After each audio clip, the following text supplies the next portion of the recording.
Well, hello and welcome to the Learn and Work Smarter podcast. I'm Katie and this is episode 117. And today we're talking about something that I've wanted to talk about on the show for a little while.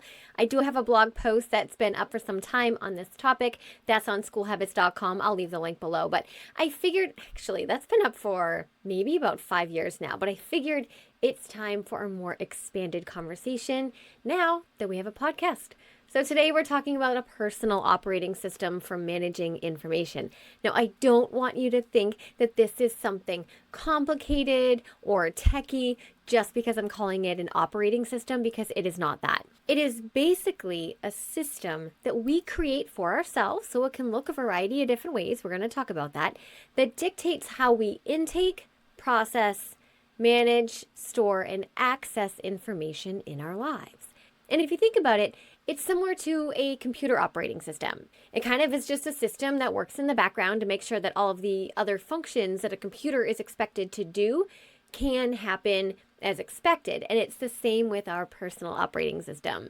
It's kind of a set of processes and habits and routines that we create for ourselves that once in place, which today I'm going to show you how to do, allows the other operations that we expect ourselves to do, or our teachers or our bosses expect us to do, can happen as expected. So here is how I plan to structure the show today.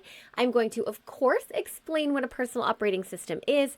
Then I'm going to get into the 4 key components of a personal operating system. And then we'll wrap up with some real life scenarios and examples of a personal operating system in action in a school context, and then one in a working professional context, so that you can really truly visualize what this might look like for yourself.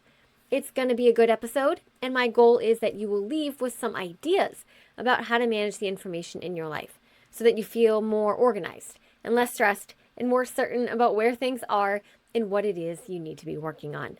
As always, all the links and resources I mention are in the show notes or in the description box if you are watching this on YouTube.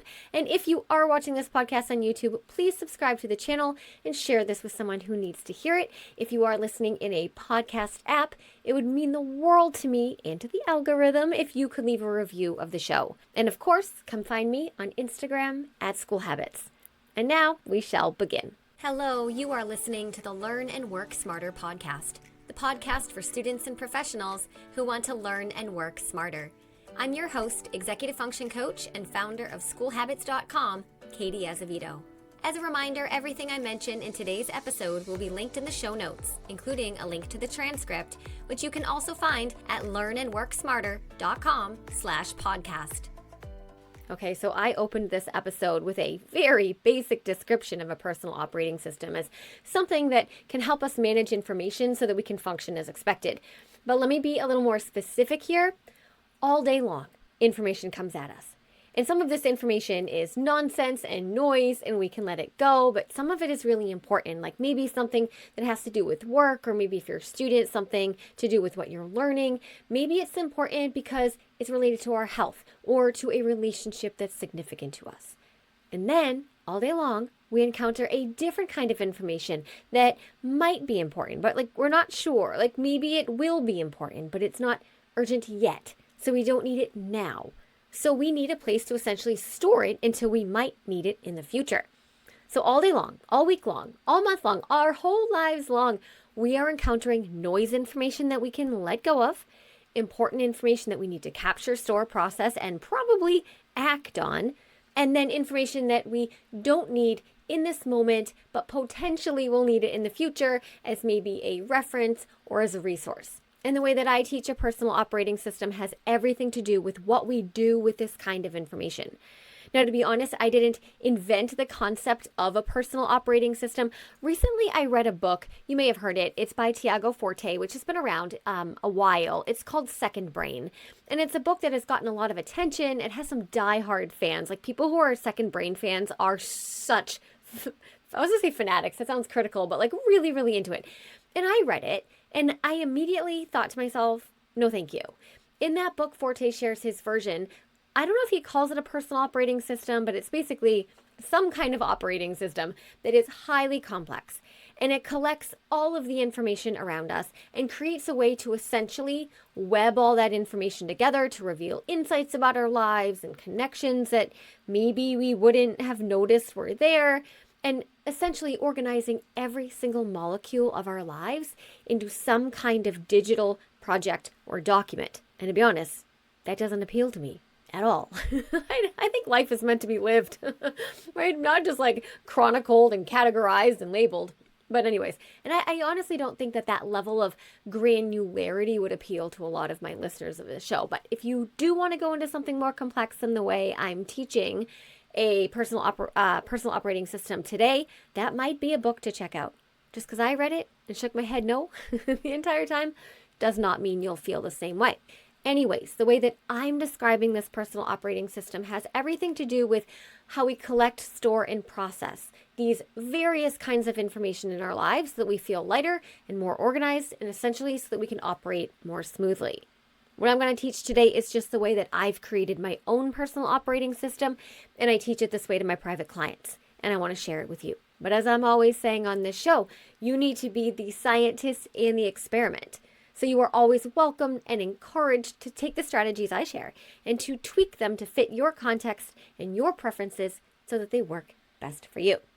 Okay, so why have a personal operating system in the first place? As I said, we are constantly being confronted with information.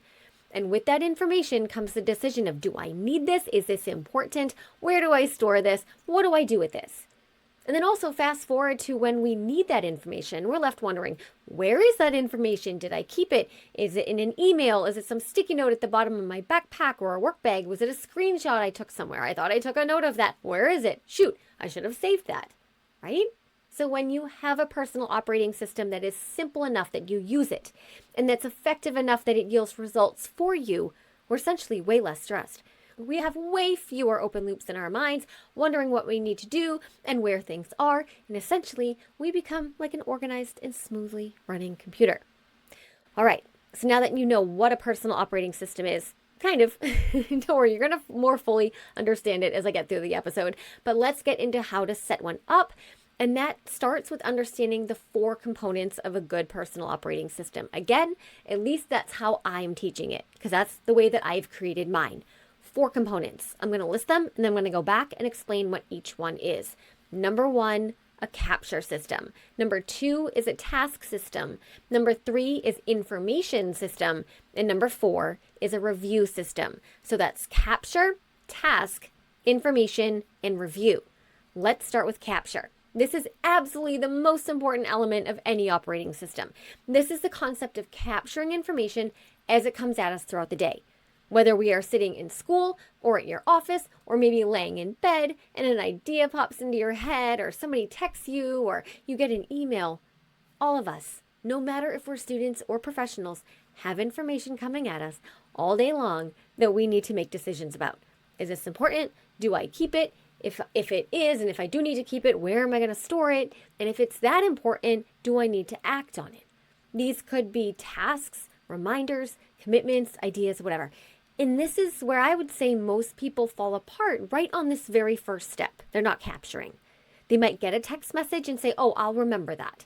An email comes in and they'll say, oh, I'll remember to go back to that later. And they don't. They might be sitting in a meeting and an action item comes from the meeting and they tell themselves, I'll remember it, but they won't. You're laying in bed and you have an idea for something and you think, I'll remember this in the morning, but we won't. So this is important.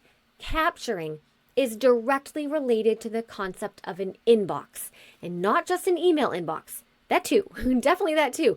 But we all have various inboxes in our lives. This can be people. Yes, people can be inboxes. I'll explain. Email, your student portal, Slack, Microsoft Teams, a phone, your own head. These are our inboxes. And this is where information like tasks and reminders and commitments and ideas comes into. And we have to know what these inboxes are. And we need a way of regularly checking these inboxes and collecting the information that's in them and putting it somewhere where it makes sense for us to see it all together, for us to come back to when we need it, to make decisions about it, and to act on it. We'll get to this in a bit, okay? But the 4th component, I know I'm jumping ahead right now, but I just bear with me. The 4th component of a personal operating system was review, right? That's important. That's going to come into play here with the capture system because which is, the first component, because it involves the review part involves creating routines of checking and processing these inboxes, of going into our inboxes and collecting the information that's in there and saying, okay, well, like this is junk and this is noise and I can get rid of it, or this is valuable and I need to store it in my task management system, which is number 2. We'll get there. Okay. Or this is important information that I don't need to act on right now, but I might need it and I need a place to put it. So that would be information. And that's step 3. That's the third component. Right? So which we'll get to. So you can see that all 4 of these components of a personal operating system really are connected to this first one, capture. We have to collect the information that's coming at us. Now, I definitely did not invent the concept of capture. This whole idea of capturing information that comes at us, that has been around. That was first brought into the popular productivity conversation with David Allen's Getting Things Done movement. If you're an OG productivity person, you probably know all about it. And I hope you're not thinking like, Katie's saying she invented capture. Definitely not. I actually think he coined the term capture. And he talks about this concept of inboxes too, but he wrote Getting Things Done back in a time where most people were just at a desk and most things were analog. And we didn't have this digital complexity or this hybrid digital analog complexity that we're dealing with now with phones and emails and things. So I'm putting a spin on this. Okay. But capture is the perfect word for the idea of collecting all of the tasks and all of the information from our inboxes so that we can do something with it. Because at the core of this is it. This is so important. We don't store this stuff in our heads. We don't let it sit in our heads. Okay, so practically speaking, there are a few different ways that we can capture information when it comes at us to make sure that we're not leaving it in our heads and that we have the raw material to process and store it when we need it, which is going to be the next few steps. I'm just going to run through a few examples, but depending on your own life, you might have your own versions of inboxes. But let's say you are out and about and you get a text message from somebody asking you to do something and you don't want to forget that that's something that you need to act on, but you can't act in the moment. Like let's say that you're driving or something. Okay, you can leave your text message unread. Or if you do tap it open to read it, you can go back and mark it as unread. You could use the voice memos app on your phone. That's what I do. If I ever have an idea, like when I'm driving or maybe when I'm working out, not in the shower because I don't bring my phone in there, but definitely when I'm driving, definitely when I'm working out, I have the voice memo app on my lock screen. So I don't even have to open my screen. I used to have the flashlight thing there, but I had my son change it to the voice memo. Now all I have to do is just tap that and record my idea the moment it occurs to me. And I know that I have created a routine where I'm going to go back and process those voice memos so that I can do something with them later. Your meeting notes could be an inbox. So let's say you're taking notes at a meeting and an action item comes up the meeting that you're going to be responsible for. All right, well, put a star in your notes around that action item. And again, we would create a routine as part of this personal operating system that involves going in and pulling those tasks from your meeting notes and putting them into a task manager. A good old-fashioned paper tray on your desk could be an inbox, right? For paper and analog things. And so could your backpack and your folders that you stuff things into all day long. Messages that come via email, you could just leave the email unread, knowing again that you have a trusted process for checking your inboxes and extracting tasks and information from them. That's part of a good email management system. You could have a notes app on your phone where you're writing things down, regardless of whether it's an idea or something you need to do or something you want to remember for the future. So remember, this capture phase, it is not about processing anything or acting on it or making decisions about if it's important or not. It is just collecting information the moment it comes in and not relying on our heads. Guys, we have got to get rid of this silly nonsense story. It's such a compelling story, though, that we tell ourselves that I'll just remember it. No, we won't. And no, we don't. Now, if we're talking on the phone with someone and they tell us something, an inbox could be writing down whatever they're saying on a napkin. Like, that's capture. Doesn't have to be fancy.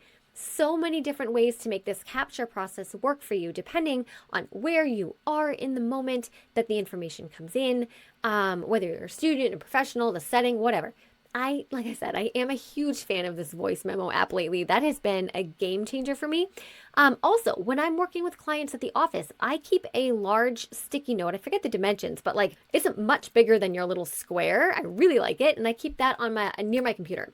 And anytime something pops up during a session with a student where I'm not facing my desk, I'm like facing the student, like my computer is behind me, where I'm like, oh, okay, they mentioned they're reading a new book and I need to make sure I get my hands on it. Or like, they tell me like a date that they can't come or something, or if it occurs to me that I need to email their parent, right? I just quickly swivel around in my chair and I write down that memo or that, whatever thought or task the moment it comes up. I write it on the sticky note. And then I proceed with the session because I'm not going to take out my entire planner and flip it open to the right page and tell the student, hold on, let me just write these things down. No, I want to make it as smooth and as frictionless as possible. And I know that at the end of the day, every day, most days, if I'm being honest, I take what's on that sticky note and I process it. And that is actually what takes us to the second component of a personal operating system, which is tasks. So this is basically task management. I talk a ton about task management on this show, probably more than any other topic, because like time is the most precious thing that we have, right? And like what we do with our time matters, and that's task management. But task management is essential for getting things done in the least stressful way possible.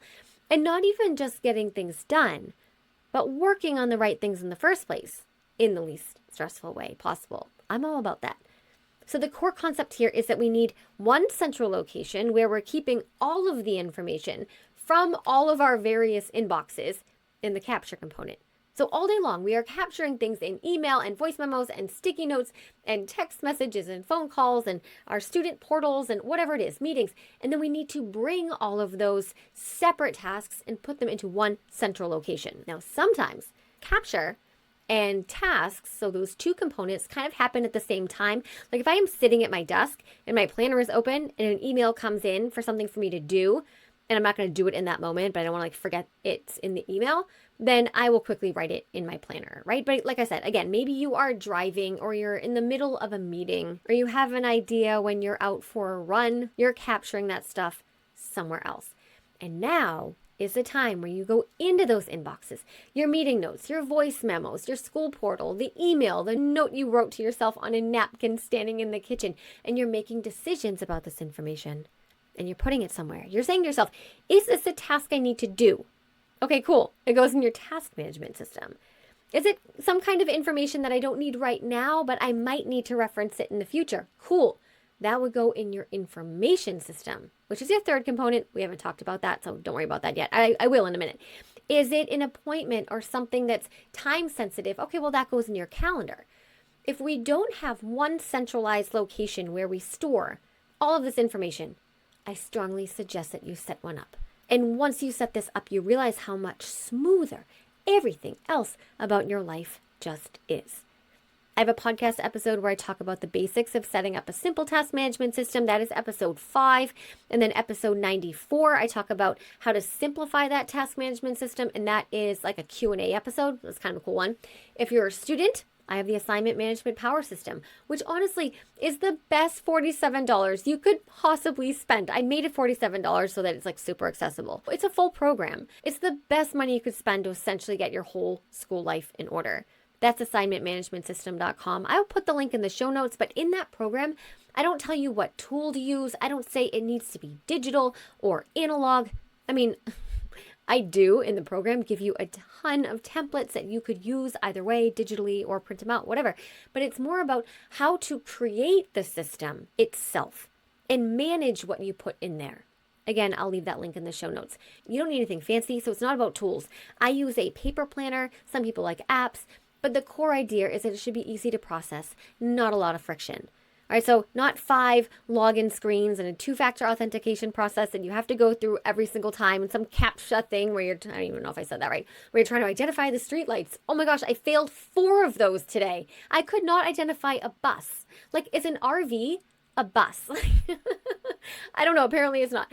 But it has to be something simple that you essentially look at and open and touch every day. Now, a key part of this task component here is you got to find some time to go into the capture systems. And we're going to talk more about this as we, get to the fourth layer, that review part, but just keep in mind that depending on what your life looks like and how many things you're responsible for, you may have to go into your inboxes once or twice a day to pull the things out of them and put them in your task system. Other people might be able to manage, twice a week. That's something that you're going to have to figure for yourself. Practically speaking, I will give you an example of what this part of the process looks like for me. If that's helpful, I'm going to speak from my own life. As I said, I'm a big fan lately of voice memos on my phone, and I have been also texting myself things lately. And obviously, if I'm sitting down, I'm writing it on paper, but if I'm out and about, I'm going to use a voice memo or text myself. And I do also have that big sticky note on my desk too at my private practice. And of course, I have emails. So I try to make a habit of sitting down for about 5 minutes, nothing bananas, at the end of every workday and going into my various inboxes and pulling that information to put into my planner that I have right there at my desk. I am not acting on it. I'm not doing that at 10 o'clock at night. I'm not solving problems. I'm not making any big decisions other than, is this a to-do list item, or is this like a calendar thing that needs to go on my calendar, or is this information which needs to go into my information system, which again, we're going to talk about. So I'm just literally going into my email and clicking on some of the emails that I got that day. And let's say one is a question from a student inside School Habits University about one of the lessons.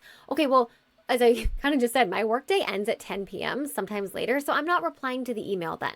But I am opening up my planner in that moment, and I am writing on the next day's slot to reply to so-and-so first thing in the morning. And then I'm going into that big sticky note that I have on my desk. It's not that big. It's like 6x4 or something. It's not like one of those giant wall ones. It's whatever, just larger than a square. And I am transferring whatever I wrote down into my planner. I'm quickly opening my phone to check for text messages and putting those in my planner. So everything that came in that day is in one central location. Again, I'm not making decisions on it. I'm not acting on it. I'm just putting them in one spot. Okay, so now we have capture, which is, knowing what our inboxes are and making sure that we're not leaving anything in our heads. And then we've got tasks, which is collecting all those things from our various inboxes and putting them in one location. And now we're moving on to the third component, information.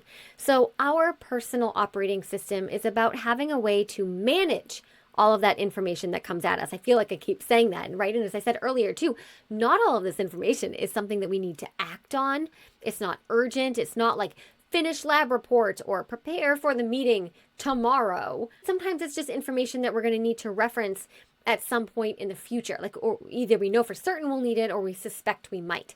And this is stuff that we have to store somewhere, in a logical place somewhere, that our future selves will know logically where to check when we need it. So let me give you some examples of what this kind of information looks like in real life, because I think that this is the component that most people sort of underestimate and they don't think about. But honestly, once you build it out, it is such a relief. So just give some examples. Think about your class syllabi, right? If you're a student, that syllabus is not a task. You're not going to sit down and do your syllabus. But 3 weeks into the semester, when you're trying to remember how your professor weights participation, or maybe whether late work is accepted or not, or maybe when the final exam is, you're going to want that thing. It needs a home. Think about contact information, a professor's email and office hours, your doctor's phone number, your insurance ID number, the landlord's phone number. These aren't tasks.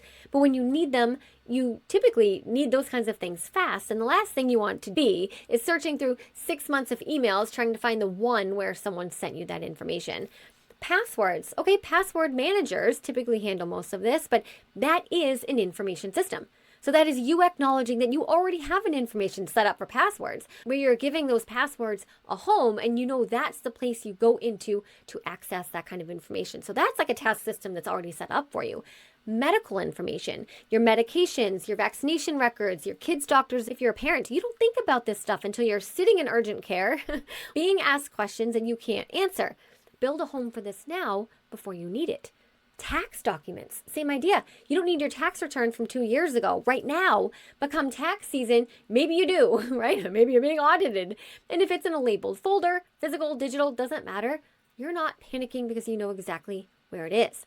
And then this is more of the fun stuff. This is what I think of as kind of like the life lists, which sounds less important, but I'd argue it creates just as much sort of mental like noise when it doesn't have a home. So maybe books you want to read, books you've read and want to remember that you've read them, restaurants you want to try, movies somebody recommended, shows somebody recommended. If you wear makeup, maybe your foundation shade, the paint colors you used on your walls, things that worked for you, things that didn't work, this where you got your bathroom vanity. Am I pulling things from my real life? Yes, I am.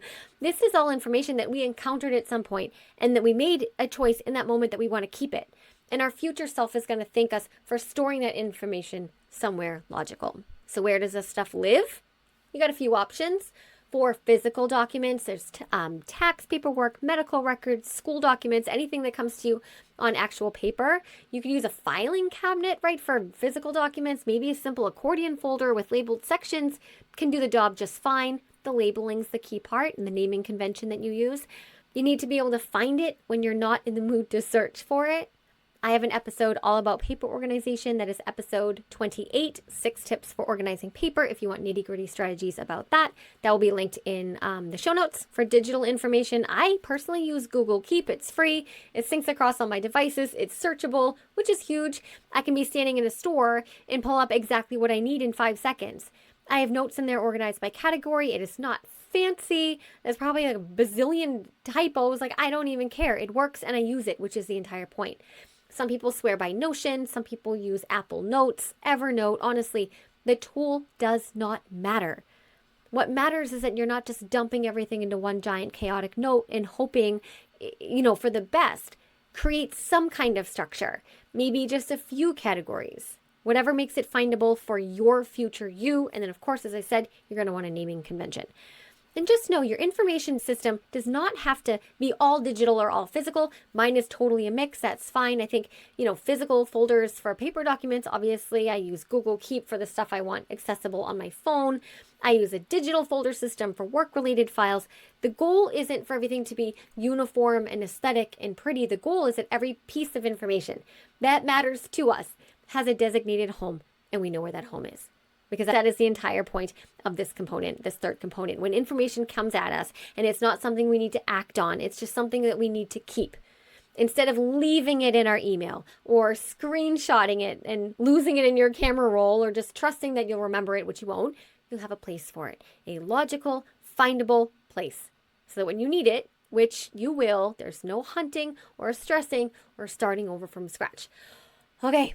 We are moving on to our fourth and final component of a good personal operating system, and that's review. If you remember, I said that capture was the most important part of this entire thing because without capturing what's coming at us, we don't even have any information to begin with. But honestly, the review part is what keeps the entire system going and scaling with us as we move through school or career. So there are a couple different ways to make sure that this review, this habit layer happens. It could be maybe once a week, where you sit down, or maybe a Sunday planning routine, and you're doing a good, thick, juicy sweep of all the inboxes and making sure that nothing got left behind from the week. Obviously, capturing and putting things into your task management system should happen fairly regularly, but at least once a week, it can be good to just go in and scrape it all out. Go through the text messages, make sure you got everything, open your emails, make sure that you have extracted everything important in there. This is where we do a more thorough sweep. It's not just a quick grab, but a real look around. Did anything get neglected? Is there an email that we flagged but we never actually processed? Maybe a voice memo that we recorded 3 days ago that's just sitting there. That sticky note on your desk that somehow didn't make it into your task management system. Maybe a screenshot on your phone that I do this all the time. I'm like, oh, I need that, and I screenshot it and I never come back to it. That's an area, just saying this out loud, that's an inbox that I don't have a lot of organization around, but it's an inbox. So I should treat it like an inbox. And the weekly review is for that. Now, beyond the weekly review, there's also a shorter, lighter version of this that I'd encourage you to build into your daily routine. I've already gone over this once a little when I described to you what I personally try to do at the end of every work day, right? Like at 10 o'clock at night, I'm taking 5 minutes just to go through my emails and my texts, and that's really fast. And this daily routine, it doesn't have to be a big production. Mine certainly isn't. Maybe it is 5 or 10 minutes at the end of your work day or your school day. What some people call a shutdown routine. I think Cal Newport calls it a shutdown routine, which I love. I love the idea of that, where you just quickly check, did I capture everything that came in today? Is my task list up to date? Is my calendar status what it should be? Do I know what I'm walking into tomorrow? That's it. It is quick, it is simple, and it's low friction. Everything that we implement, every system we build, it's got to be low friction. So think of it kind of like two speeds of review. You've got the daily review, which is light and fast, more of just a maintenance sort of pass, and then the weekly review, which is deeper, a more of a full audit of the inboxes and our task system just to make sure nothing got missed, right? And that we're all set up for the week ahead. I do have a whole episode about weekly planning where I do talk about this review going into your task system. I can't remember. I usually do my research before I record these to get the show, the episode numbers that I want to refer you guys to. But this one just occurred to me in the spot.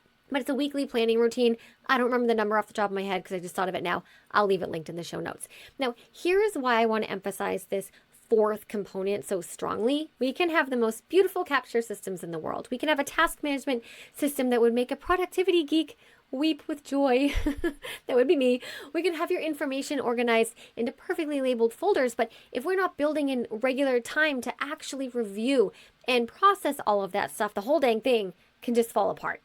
Our inbox can overflow, our task list can get super stale, we start missing stuff and forgetting stuff, and then we lose trust in our own systems, which that right there is the real problem.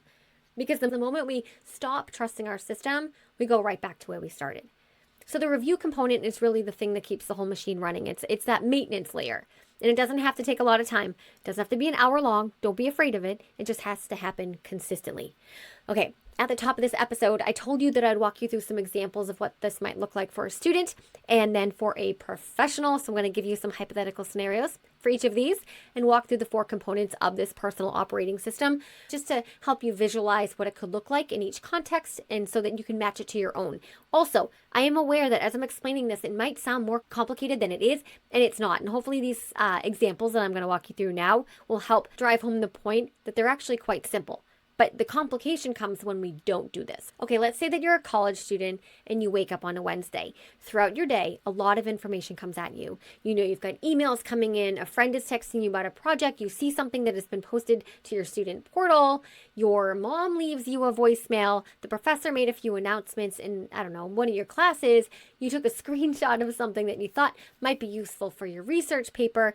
Maybe when you're walking from one class to another, you had an idea that you want to bring up to the TA at your next office hours. So you open your voice memo app and you record your idea. Okay, and all of this is happening throughout the day. Now it is Wednesday evening and you sit down to do your work and you're feeling overwhelmed. A lot happened that day. You've been feeling scattered and stressed. So what do? Well, you've already done the capture. You didn't tell yourself, when your idea popped into your head when you were walking from class to class that you would remember it. No, you left that voice memo. You did the capture. So now we're moving on to the second component, which is process and task management. So at this point, we're going into, when you're still a student on a Wednesday evening, you're going into all those inboxes from the day.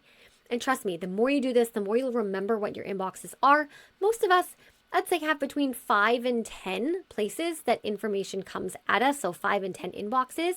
So you're opening up your voice memos, your photos app, your learning management portal, your email, all those things.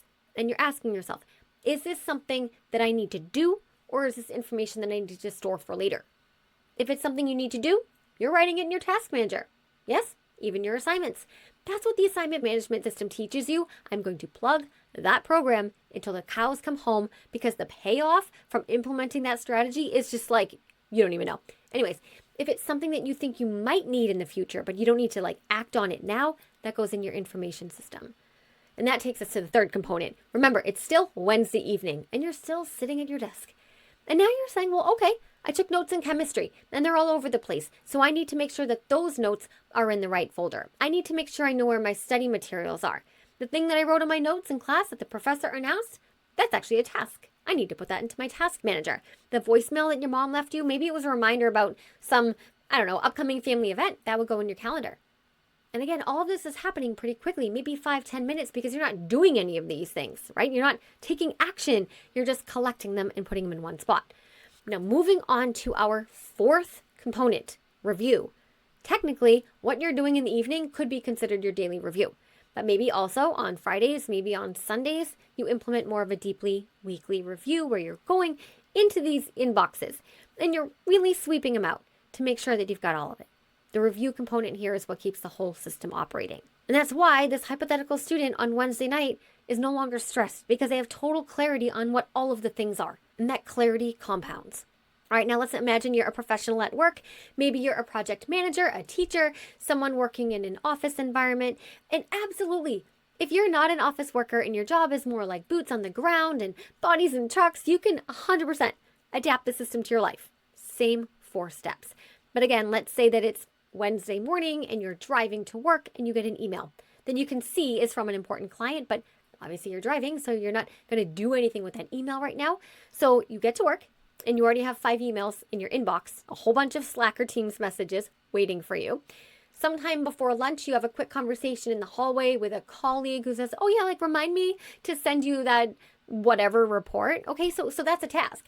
So as you walk away from that colleague in the hallway, you take out your voice memo and you leave yourself a note. Because yes, you will forget to remind your colleague of that thing by the time you walk back to your desk. And you know that your voice memo app is one of your inboxes that you use to capture information. Throughout the day, maybe you're taking phone calls and you have a little notepad where you're taking notes during these calls, and after lunch you have a meeting, and during the meeting someone says, hey, can you follow up with that client? So you put a little star next to that task in your meeting notes. If you're wondering how to take meeting notes, I do have a podcast episode all about the best strategy for taking notes at meetings, episode 31. Maybe 2. As you're walking to the break room, you have an idea that you want to bring up to your boss. Okay, well then you take out your voice memo app again, or you text it to yourself and you record your idea. All right, so all of that was capture. Now we need to move on to the second component, which is task management. So sometime before you leave the office for the day, you give yourself 5 to 10 minutes for a shutdown routine in which you're going into these inboxes and collecting anything that's left over from the day. Obviously, any emails that came in that were urgent, you probably handled them on the spot, but this is when you open up the inbox and you're scrolling through the unprocessed emails that came in that day, and you're pulling information from them and putting them in your task management system. You're looking at the phone little notepad thing that you have on your desk, and if there's any tasks you wrote down, they go into your task system. The voice memo you left yourself in the hallway, okay, well that, if it's a task, goes into your task management system. Any Teams or Slacks messages that went unresponded that contain action items, in your task management system. If there's any deadlines or meeting invites came up, they would go on your calendar. Okay, and you're going into every single one of your inboxes. Again, maybe you have somewhere between 5 and 10. You know what they are, and you're pulling all of that information and putting it in one central location if they're tasks. If they're deadlines or time-based, they can go in your calendar. And this comes to our third part, which is information. Remember, you're the professional on a Wednesday, right? That's the context I'm talking about. So if any of the stuff that came in that day was information you don't need in the moment, or even in the near future, you would put it in your information management system. So maybe you got a bunch of details during one of your phone calls and you took notes on that, and some of them were tasks, which you handled. But now it's some of it's information that's related to the client, but you don't need to do anything with it yet. That would just go in your client's file, or notes you took at the meeting that are related to a project that you and your team are working on, but it's just information you'll need to reference at some point in the future. Put that wherever you're storing those project details. We don't leave information sitting in the various inboxes. We put it where it needs to go, or we turn it into a task to put it where it needs to go at some later date. And we write that task in our task management system. And then finally, again, on Wednesday night, as a professional, we come to the fourth component of the personal operating system, which is review. So just like in the student example, review is what keeps the entire system going smoothly. Remember, capture and task management and information systems only work if we actually go back in to check them regularly. And in the professional example, that short shutdown routine at the end of the day could actually function as the daily review. But just like with the student example, you might also want a slightly deeper weekly review. Maybe that's on Friday afternoon before you log off for the weekend. Maybe it's Monday morning before the week really begins.